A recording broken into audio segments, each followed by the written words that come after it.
The father of Egypt is dead. Narmer, the king who united the two lands, who first wore the double crown, who dreamed of one Egypt, has returned to the gods. But every dream needs a keeper. Every kingdom needs a king. And every throne needs an heir. His name is Hor-Aha. Some call him Athothis. He is the son of Narmer, the second pharaoh of the first dynasty, and the weight of an entire nation now rests on his young shoulders.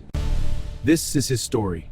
The story of the king who built a capital, who fought pirates, who expanded Egypt's borders, and who ensured that his father's dream did not die with him. Hor-Aha was young when his father died.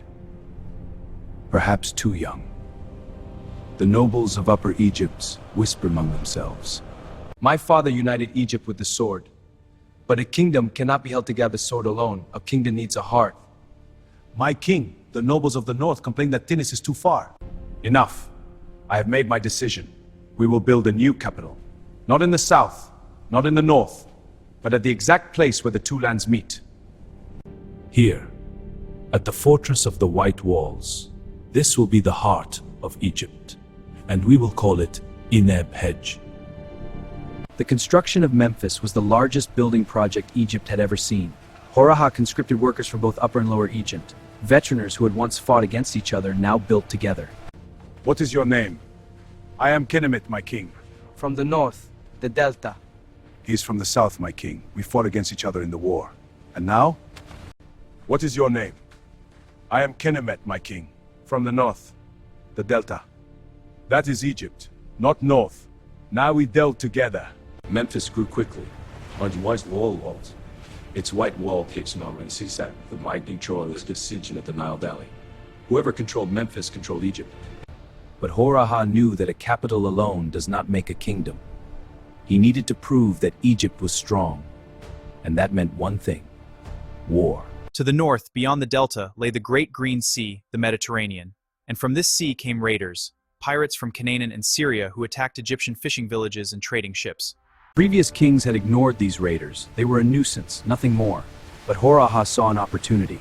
If he could defeat the pirates, he would prove to all of Egypt that the double crown meant something. These sea people think we are weak. They think the unification of Egypt made us soft. They are wrong. My king, we do not have a navy. We will take our river boats to the sea. And we will The battle was fierce. The pirates were experienced fighters.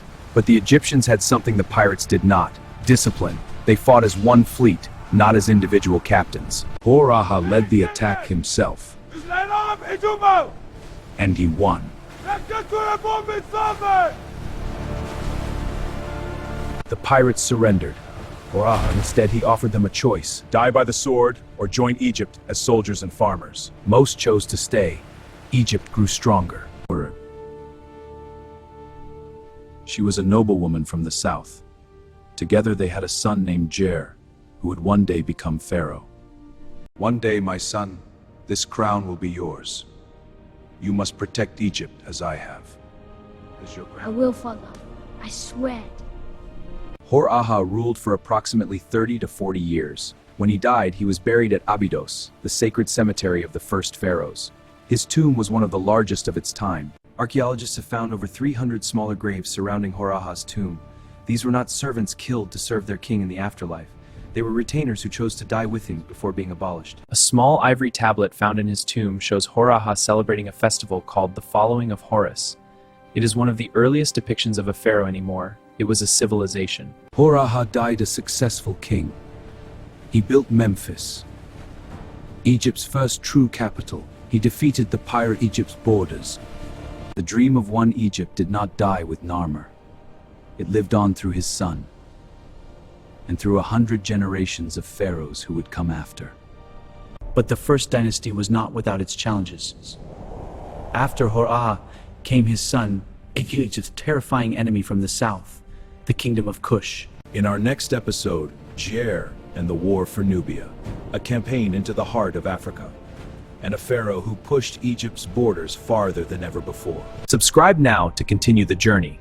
And if you enjoyed this episode, please share it with one person who loves history. Together, we can bring the story of Egypt to a world.